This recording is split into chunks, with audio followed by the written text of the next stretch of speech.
How you doing, everyone? This is David Skrika. So I usually do these on Periscope, but I'm gonna try to build up my YouTube page now, more videos on the markets, etc. Because Periscope is great, but I know that YouTube, and Google and everything has much larger kind of base of followers and etc. So I'm on the beach. So this is like, to me, killing two birds with one stone kind of thing. So I love to take a walk on this beach a couple times. I try to do it every day, but sometimes because of work or running around, you just can't do it. But first of all, this is a good workout. This sand is thick, and so I do a walk on the beach, just kind of talk about maybe lifestyle on the island, or markets, etc. And and so it's funner than doing a podcast. You're not sitting up in an office somewhere, kind of out here on the beach doing this. So and like I said, I'm sure no one will watch this live because I haven't really started anything with my YouTube channel till now. We're going to build this up, and hopefully you'll do this. And I think I'll do is I'll go back and forth between doing a video on Periscope, doing one on YouTube.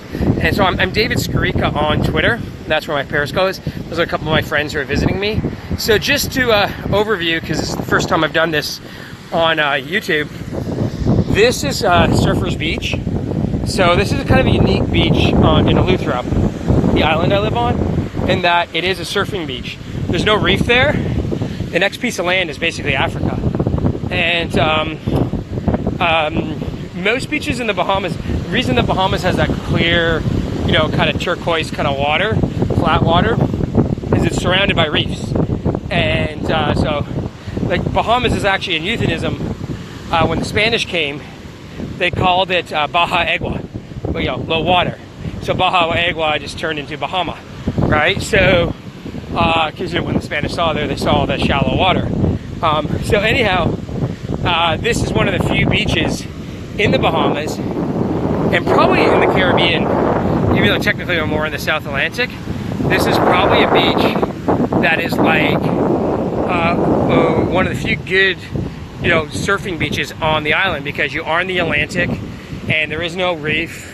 And this is too rough, kind of the way they're breaking today. But I was here on Sunday, and if you go look at my Periscope, I have a quick video from there on Sunday, and I'd never seen so many people here in my life. There was essentially 30 people on the beach. So what I do is I usually walk here to the end, and then I walk back. It actually looks like there's a couple people over there at the end too, right now. But anyhow, and this is what it's usually like. There's usually only a few people here. But again, this is like the community I live in is called Eleuthera Island Shores.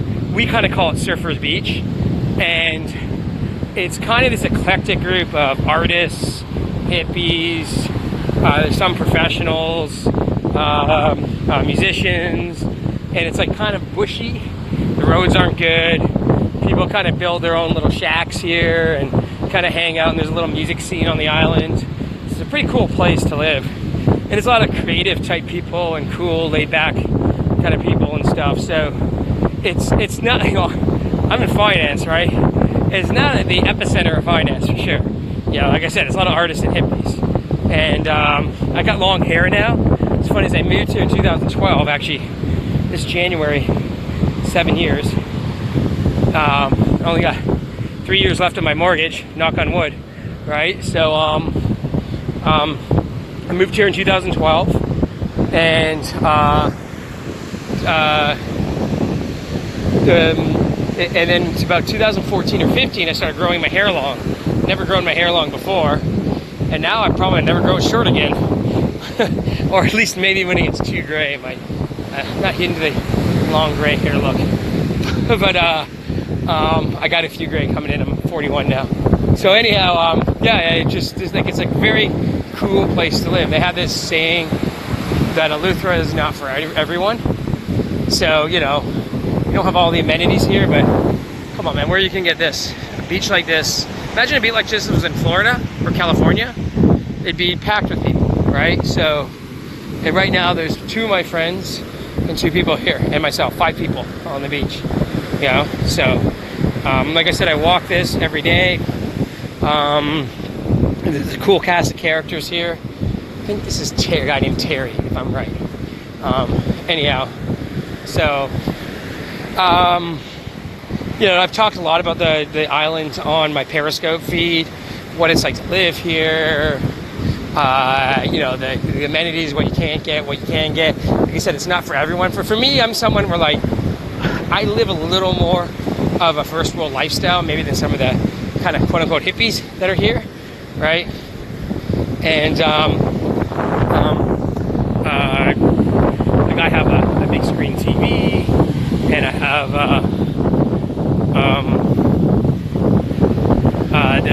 you know, like, yeah, I need full-on internet and all that sort of thing. So, but a lot of the people here are totally off the grid. I am going to go to solar at some point myself, and you know, you can do that here and get by pretty good. There's actually a guy named Dylan Peaks, a good friend of mine, lives in one of these surfer nodes, and he once told me that he can live here easily on 20 grand a year because he built his little dome, so there's no mortgage payment, you know, no rental.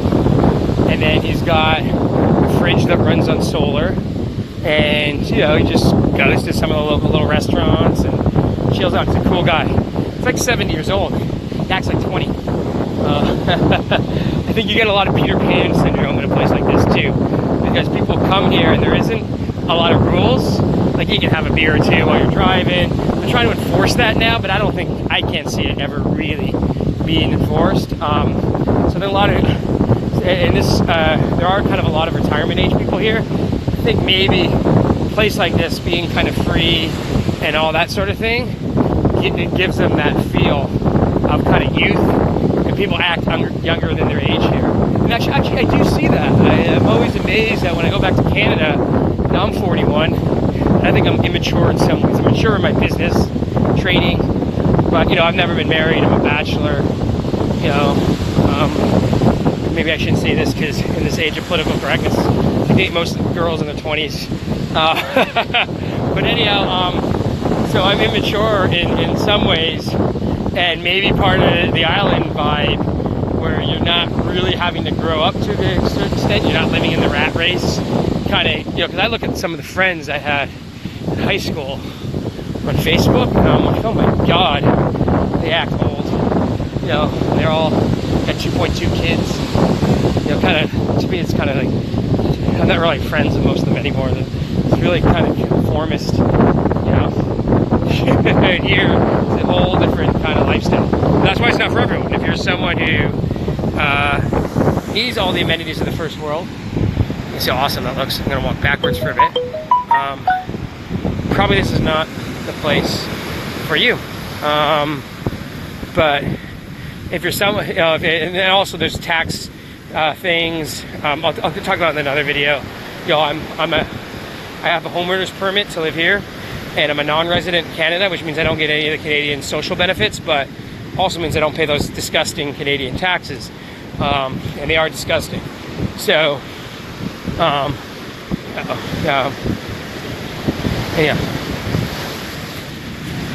yeah. So that's basically it. So, you know, I guess what I'm going to do is going to walk a little further, then I'm going to turn around. And so let's talk about the markets a little bit. The markets are really interesting right now. What's going on is we've got this huge rally. We had this huge decline in the fourth quarter. We now are seeing a rally back. The S&P's back over 2,600. 2,650 would be a 50% retracement, which I could definitely see. It'll be interesting to see what happens. Do we get a retest? Is this one of those few very rare V-style bottoms? I would think you're going to get a lot of buybacks coming again in the first quarter now that you've kind of seen this. Or is this just a bear market rally with the market rolling over? So, because it's always difficult to decipher, I've essentially been worried about the markets for 3 to 4 years now due to excessive valuation.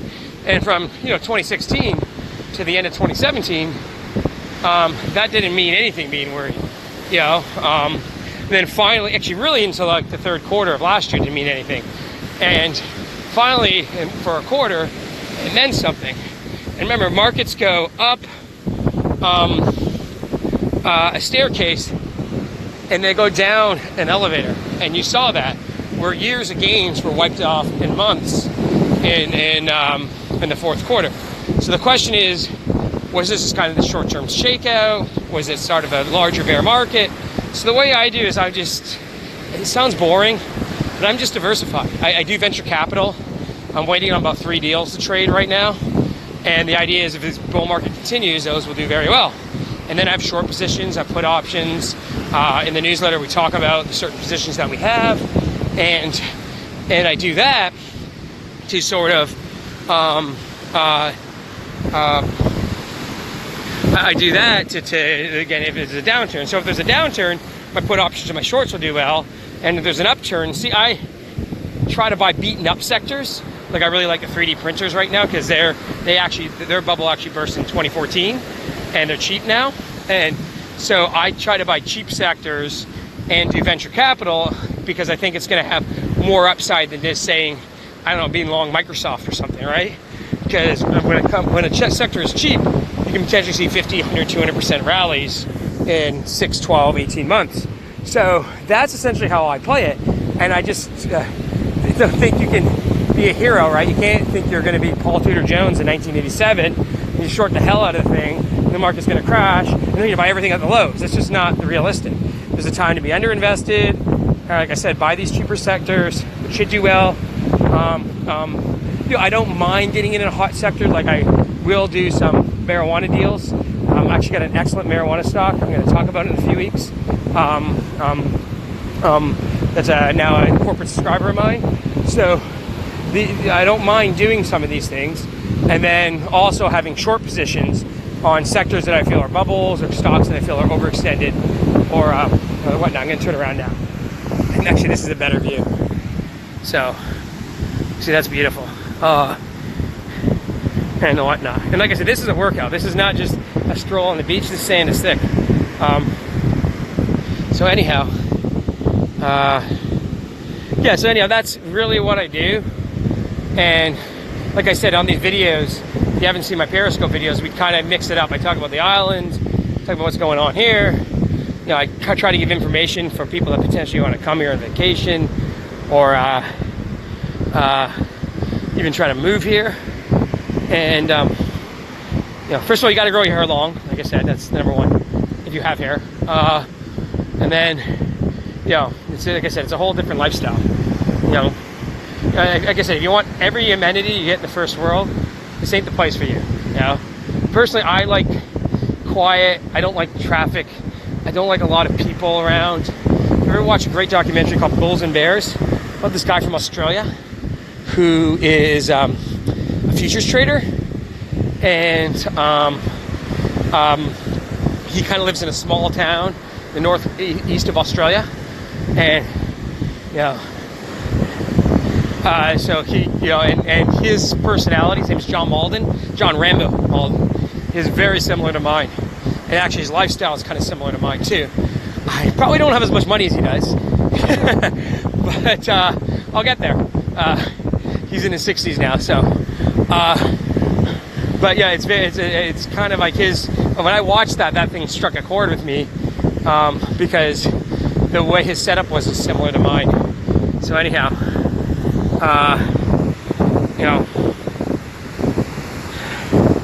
So I think I'll leave that at now.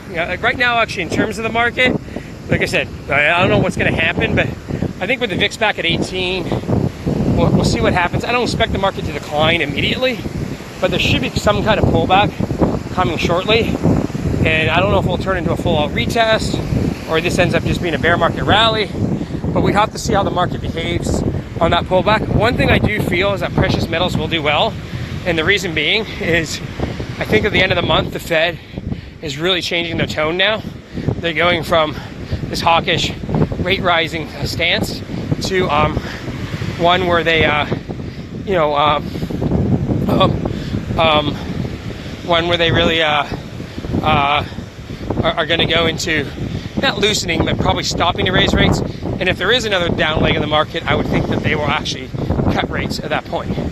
And of course, that will probably be good for precious metals. Remember, in 2016, when the Fed put off the rate hikes essentially for a year, gold and gold stocks had a huge rally in the first half of that year.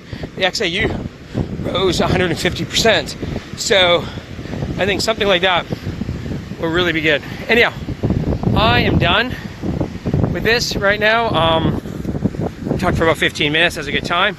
So I hope this worked okay. I'm gonna see how this looks on YouTube, and I'll probably blast this out to my subscribers. And if it does, like I said, I do like Periscope, but I do know YouTube ultimately has a larger group of potential customers, and larger following. So what I'll probably do is I'll go back and forth. I'll do maybe every second one Periscope or second one on YouTube. Okay, everybody take care. Bye.